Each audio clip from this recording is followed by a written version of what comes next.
am I depressed or am I just overthinking about it? Because everybody has this question right now, because therapy has become a fad right now.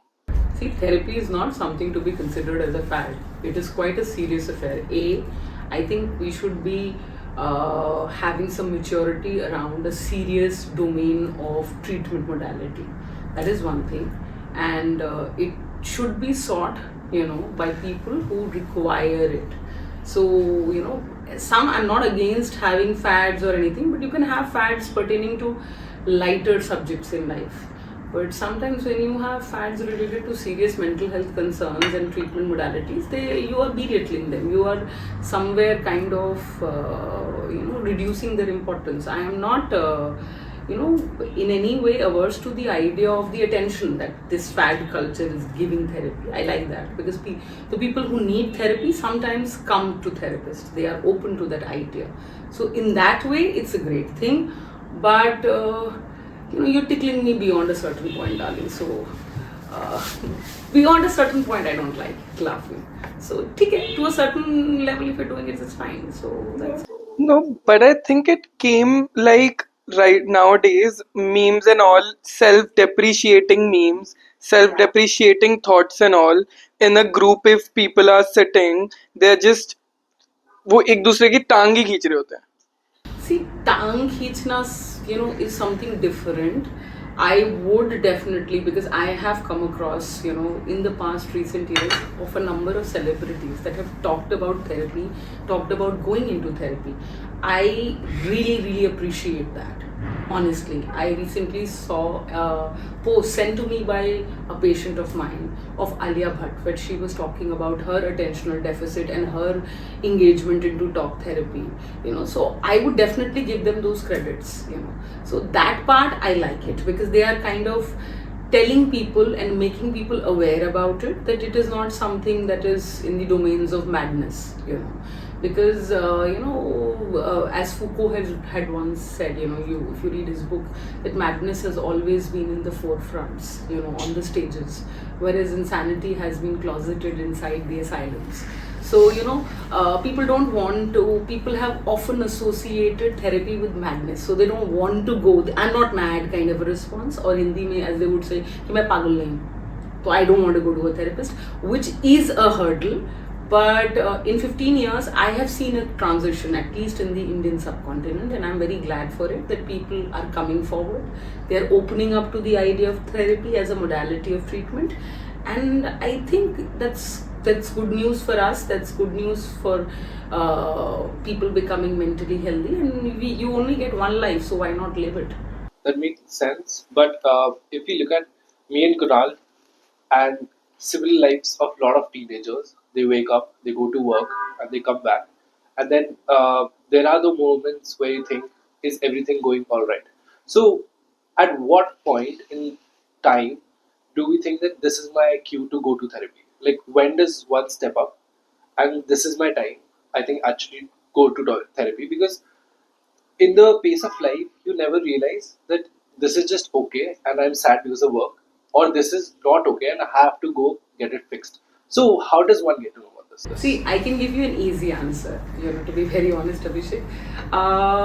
It would require a little bit of physical effort. If you don't want to do the mental effort, I would say just grab your bag or your wallet, go to a therapist, tell what you're feeling. He or she will figure it out for you. Because there are diagnostics criteria for having depression or having anxiety or just a common nervousness or a common sadness.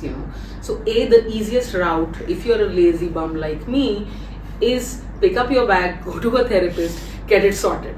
If you can't do it in that way and you want to figure it out yourself, I would say we are living in a generation which is filled with information. 10 years old can Google it up, look at it, chat GTP and give you answers.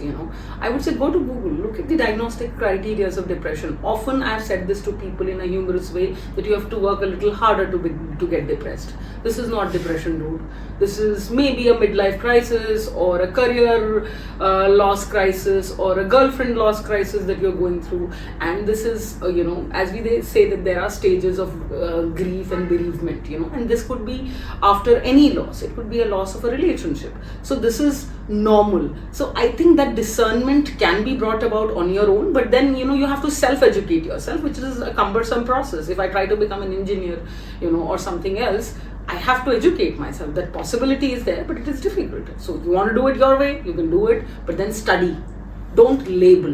Just don't see an Instagram feed and tell me that my husband is a narcissistic personality disorder. Yeah. Please, if you're having a bias, if you're having a bias, it takes me a lot of effort to help you understand that he is not narcissistic, for God's sake. You have to look at the textbooks, the criteria. So I think we are living in a world of Maggi noodles and instant noodles. We need to grow up.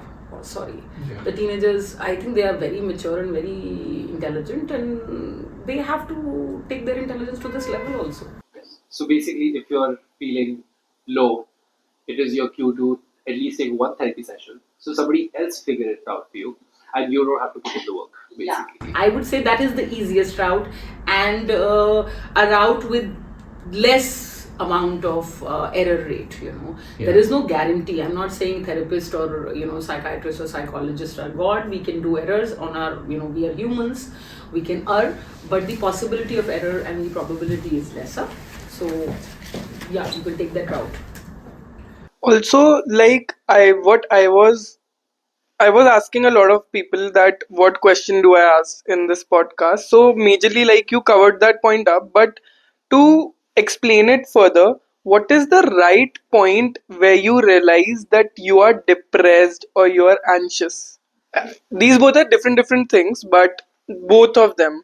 I'll tell you the criteria of depression. DSM-5-TR describes it as that, if you have more than 2 weeks of sadness, it's like something that has settled on you, a sense of doom, a lot of negativity, helplessness, hopelessness, worthlessness. We call it the cognitive triad, lack of pleasure, anhedonia, and, negative thought pattern. Sometimes hypersomnia, insomnia. You are either very sleepy or less amount of sleep. That is there. Or let's say you have thoughts of harming yourself, and if all of these or some of these symptoms are persisting with you, or sometimes depression can also present as irritability, and it is very less talked about, so I want to talk about that. Generally people associate depression with sadness, but sometimes it represents or manifests in the form of irritable. This person is very irritable, all the time. He's fighting, picking up fights with everybody. Parents, the person himself gets this feedback that, oh, you are badmizaj. ये बदतमीज हो गया, ये बदमिजाज हो गया, ये 24 घंटे लड़ता रहता है. So if that person is doing that, if there is a behavioral change, I would say to the caregivers also, if there is a behavioral change in somebody around you, please take heed into it. Let's be sensitive, let's be empathetic, for God's sake. There can be something psychologically not well with that person, and it can be cured. A lot of psychological disturbances can be cured for you. You have to open up. If you don't open up, they become into, I would say, far worse disorders, and they become resistant to treatments, and the prognosis is poor. I think you can avert all of that if you're quick to respond. So as I had said earlier, pick up a bag, you go to a salon to get a haircut, you don't think twice. It's as simple as that. Therapy is not that expensive in India, for God's sake. It's very expensive in US. I get a lot of US clients, but it's very cheap in India.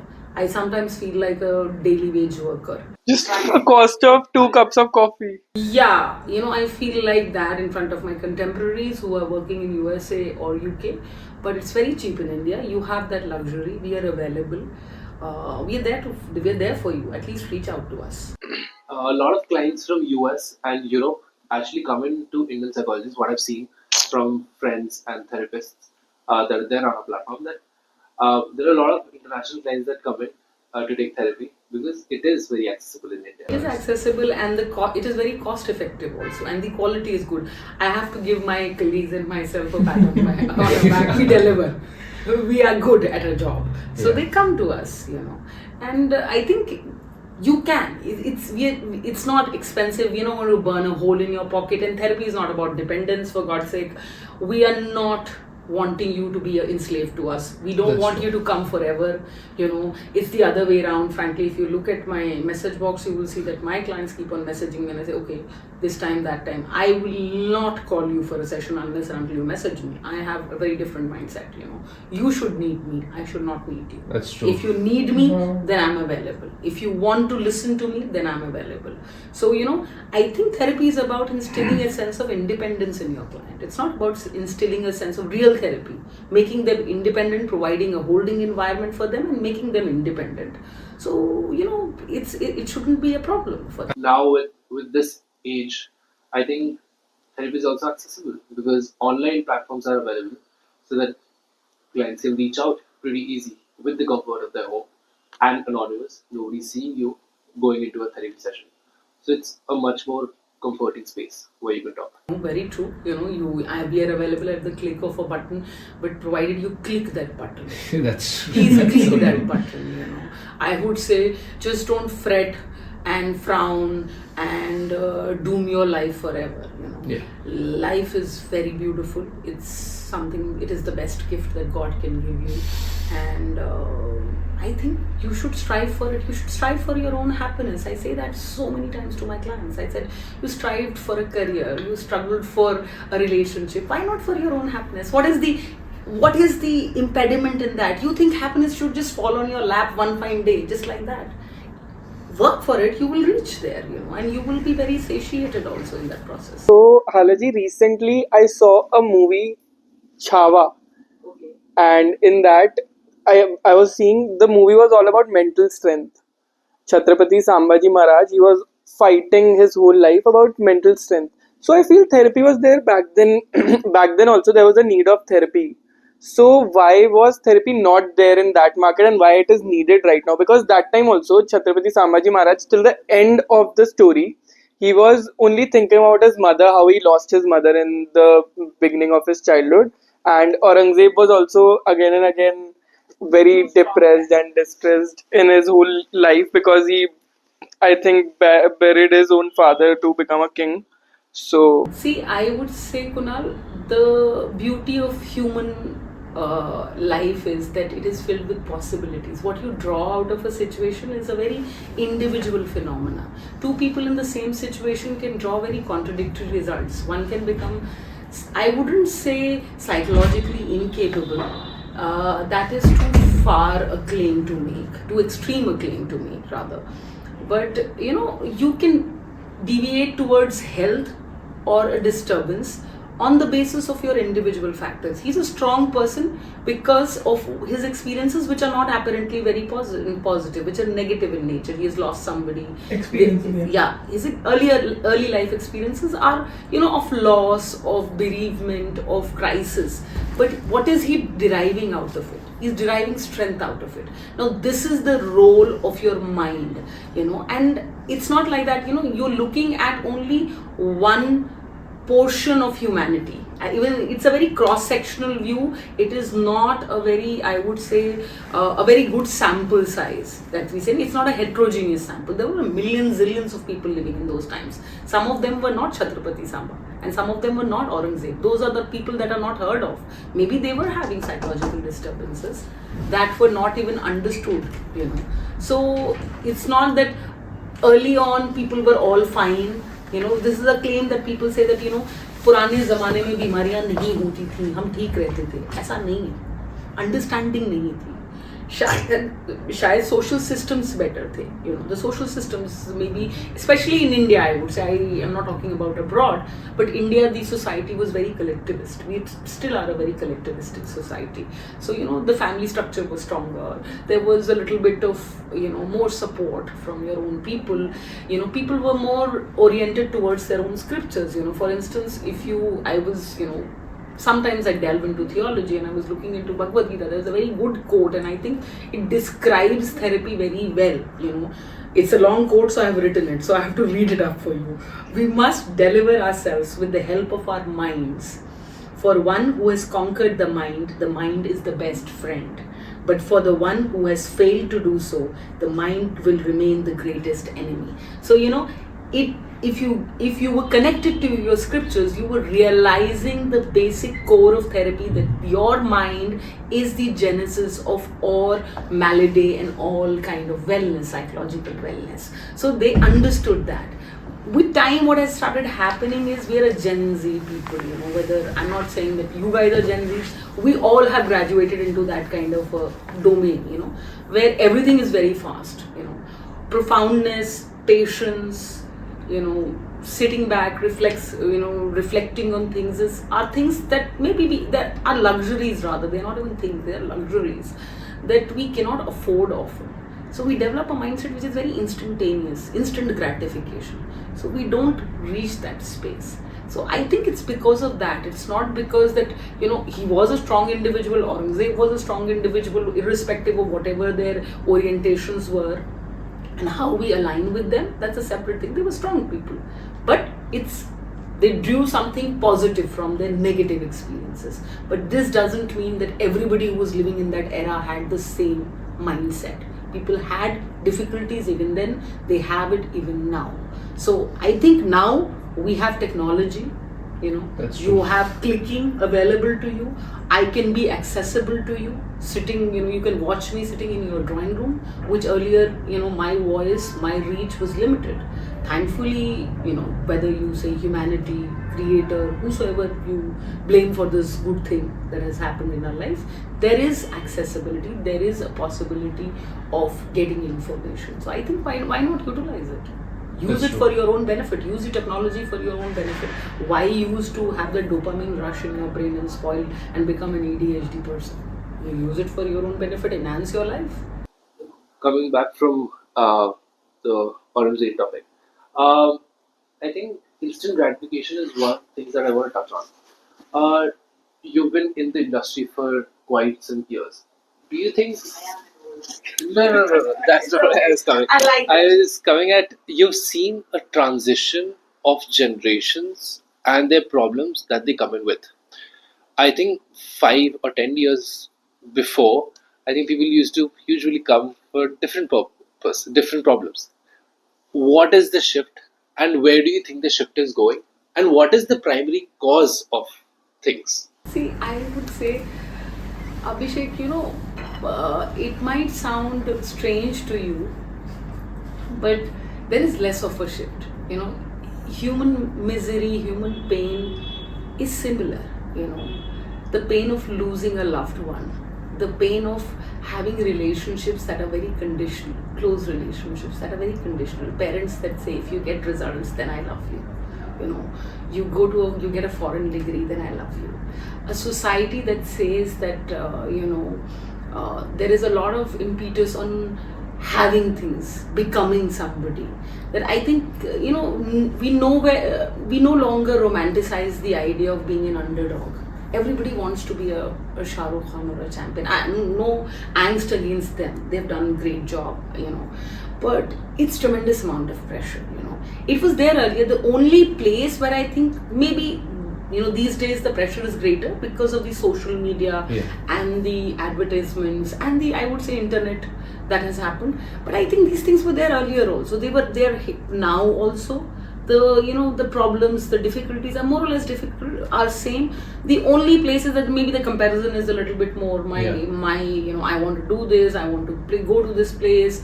Those things have increased to a certain degree, but rest all is the same. You experience it, you feel it because you are an instrument for them. You feel it, you hold them, you be a witness to their traumas. You don't cry actively, but you feel their pain. So it's basically history repeats itself, and with every individual, everybody faces the same set of problems in a span of life. It's just how people deal with it. Yeah. Some people are able to deal with it, and some people are not. Yeah. And that is also okay. Yeah. And it's not the same set of problems. Maybe the permutation and combinations can vary, But I think it's also about your personality. A lot of times in life, I think a lot of peace and a lot of serenity comes with this acceptance of your own self. Yeah. That there are certain things in my life that I cannot change. As I'm saying, my parietal lobe doesn't function very well. I have accepted it beautifully. I'll tell people that, if you're sending me locations, please teach me where to come. Even if you'll send me, I'll get 10 minutes late, even if I'm 40 minutes early, because this happens to me. What is the point of fretting over it? What is the point of cursing yourself? Accept it. I'm good at a lot of other things. Cherish those. You can't be perfect in every domain in your life. You're a human. I wanted to now dive a little bit into anxiety. I have had an experience with anxiety. It was basically social anxiety or something, my face going red, me feeling a little bit. But nowadays I see around one of my friend has a psychological problem where she plucks her hair out. One of my friend has this feet problem that he fiddles with his feet and all. So anxiety is a very repetitive problem. Like if I sit and five people are sitting around me, I notice everybody and everybody have one sign that is related to anxiety. See, anxiety is a very broad spectrum thing, to be very honest, Kunal. Anxiety can be in the domain of social area. Anxiety can be in the domain of phobias. You can have a dog anxiety. I have one. I've partially cured it.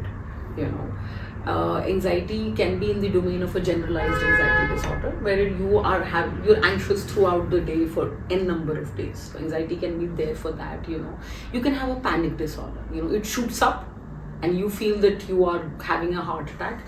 Generally, these people will end up in ERs. They will go to emergency room saying that they have a cardiac arrest happening. And then the physician over there will evaluate them and send them to us and say that, oh, it's nothing, it's just an anxiety. It's basically your case. That's the call that we get. He came to the ER. He comes every second day to the ER, and you need to handle him because he has panic attack. He's not having anxiety. So anxiety can present as that. Sometimes anxiety can also present as trichotillomania, which is pulling of hairs. It is a very less fraction, but then that is there. Moving of head is restlessness, which is a symptom of anxiety, generalized anxiety, sometimes panic anxiety, social anxiety, that is there. So that is a symptom that can be manifesting in different kinds, subcategories of anxiety. So anxiety is there, yes, because there is a lot of expectation. From where does anxiety emanate? Self-expectations, the expectations of the others around you. You should do it, you should be the best. Why can't you do it? I'm your mother, I need the best of grades. I know I'm an Indian parent. I have literally, stitched my tongue to my palate a lot of times. I am not denying that I want my son to get the best of grades.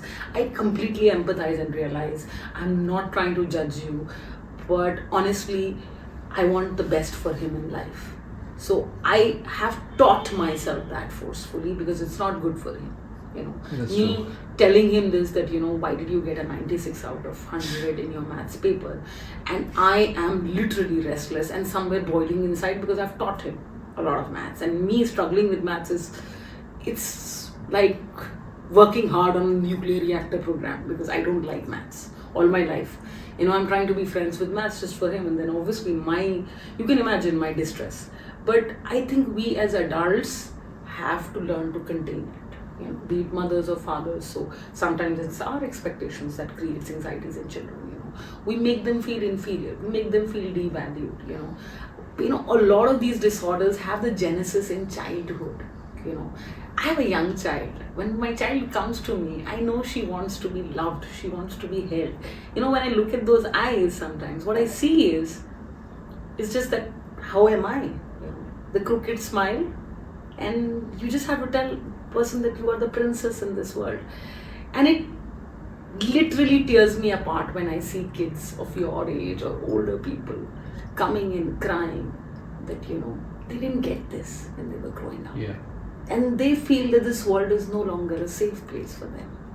Anxiety generates from insecurity, that this world will not accept you if you're an underdog. And I think this world is very generous. This world is very forgiving. I was the biggest underdog of this entire universe. This world has accepted me beautifully. And I've learned through my experiences in life. And I think you have to believe in yourself. Everybody loves you, but that believing in yourself is not an easy task. It is something that you have to struggle. So I think that's the core of anxiety. That's how it develops. But yeah, it thrives on avoidance. Would like to I add a lot of, especially we're talking about social anxiety, stage anxiety.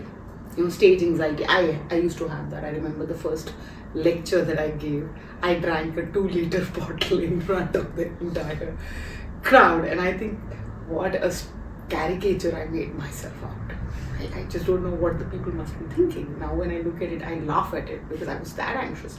But the more you expose yourself in those situations, gradually and gradually the anxiety recedes. So I would say, check on your avoidance. If you're having social anxiety, don't stop going to those parties, to those get-togethers.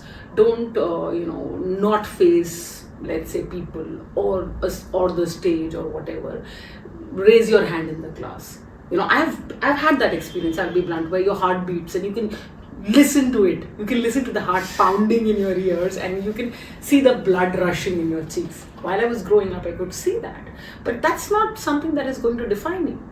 You're beyond that. You're beyond those. You're beyond your difficulties. You have a lot of capabilities, provided you explore. So I would say keep trying on that. So A, check the avoidance. B, if it is something that you cannot manage, seek professional help. Any kind of treatment, be it psychiatric, if it is being done in the right format, is not addictive. It's not an entity that is going to make you dependent. That is not the aim of an ethical mental health professional, to make you addicted or dependent on any treatment modality. I have worked enough in this field to realize this. So I would say, reach out, click, come, talk. It will be solved. It can be solved. Even if you have a doubt, just walk in. That's So true. what? At the maximum, we will fail. We are humans. We will fail. What do you lose? A little bit of time, some money? I don't think so. You're not going to be completely going bankrupt. So Like what's stopping you? That's really true, because me and Kunal actually went in for a therapy session. And in the initial days, we never felt like it was a waste of time or a waste of money. But just because when we walked out, we realized how much impactful a single session of therapy could be, because sometimes you've just made a mountain out of your problems and it just isn't that big. Somebody just helps you sort out your thoughts in a very well defined manner, and then you realize, oh, okay, this also is true.